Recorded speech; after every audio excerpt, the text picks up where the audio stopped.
जय श्री राम।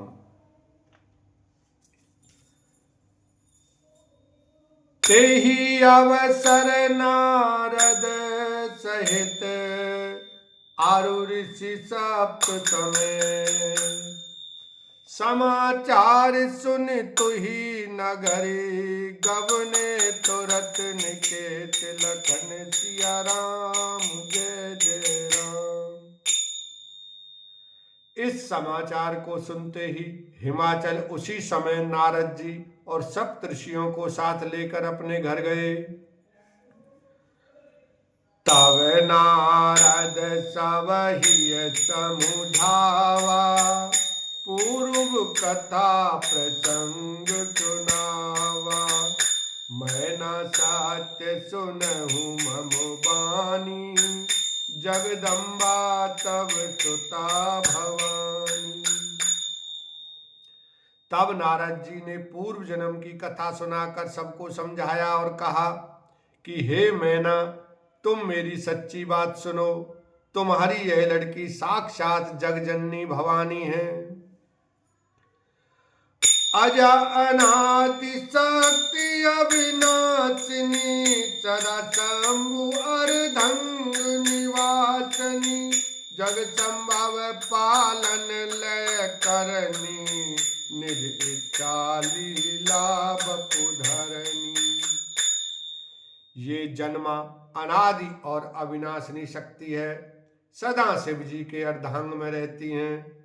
ये जगत की उत्पत्ति, पालन और संहार करने वाली हैं और अपनी इच्छा से ही लीला शरीर धारण करती हैं। जन्मी प्रथम दक्ष गृह जाई, नाम सती सुंदर तनु पाई। तहु सती शंकर ही विवाही, कथा प्रसिद्ध सकल जग माही। ये पहले दक्ष के घर जाकर जन्मी, तब इनका सती नाम था। बहुत सुंदर शरीर पाया था। वहां भी सती शंकर जी से ही ब्याही गई थी। यह कथा सारे जगत में प्रसिद्ध है।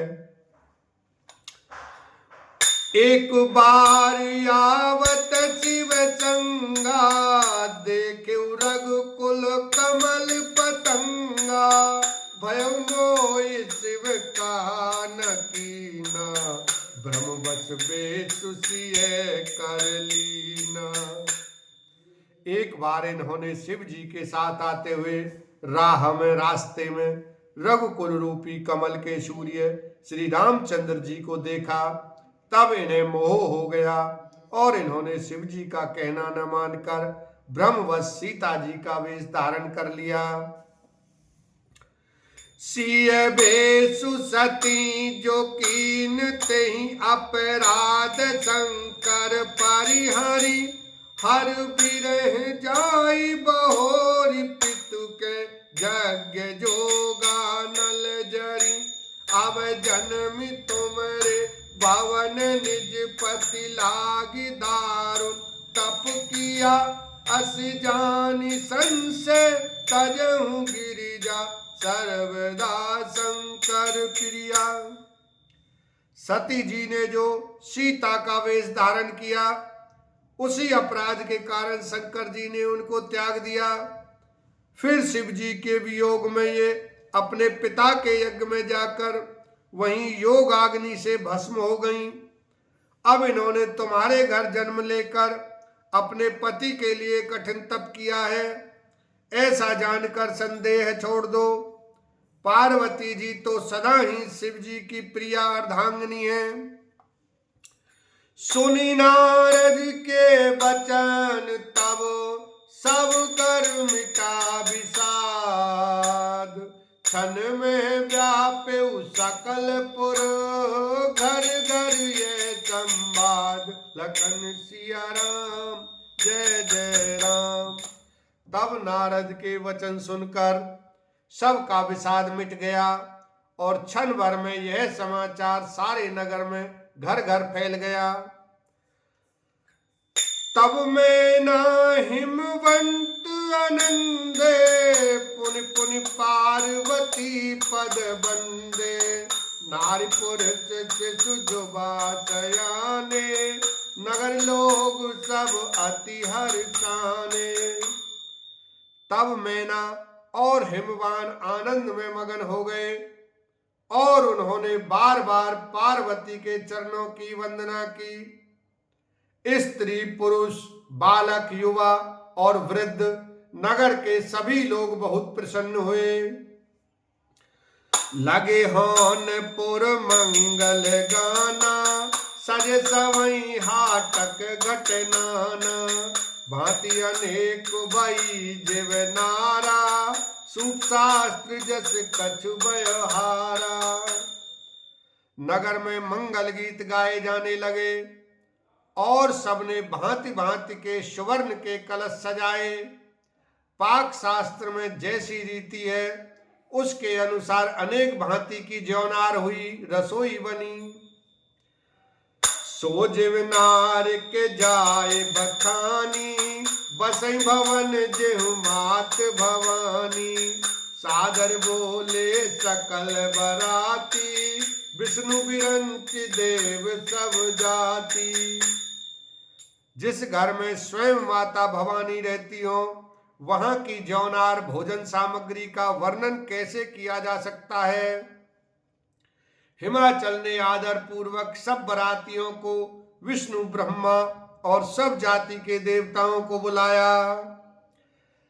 विविध पांति बैठी जीव नारा, लागे परसन निपुण सुआरा। नारी वृंद सुदेवंत जानी, लगी तैन गारी मृदुबानी। भोजन करने वालों की बहुत सी पंगतें बैठी, चतुर रसोइये परोसने लगे। स्त्रियों की मंडलियां देवताओं को भोजन करते जानकर कोमल वाणी से गालियां देने लगीं। गारी मधुर स्वर देहि सुंदरी, बिंगे बचन सुनावहि।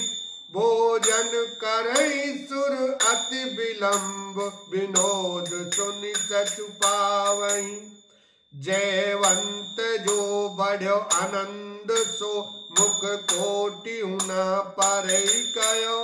अचवाई दीने पान गवने, बास जह जाको रयो। सब सुंदर स्त्रियां मीठे स्वर में गालियां देने लगीं और व्यंग भरे वचन सुनाने लगीं। देवगण विनोद सुनकर बहुत सुख अनुभव करते हैं, इसलिए भोजन करने में बड़ी देर लगा रहे हैं। भोजन के समय जो आनंद बढ़ा वह करोड़ों मुंह से भी नहीं कहा जा सकता। भोजन कर चुकने पर सबके हाथ मुंह धुलवाकर पान दिए गए। फिर सब लोग जो जहां ठहरे थे वहां चले गए। बोलो शंकर भगवान की जय, माता पार्वती की जय, सियावर रामचंद्र की जय।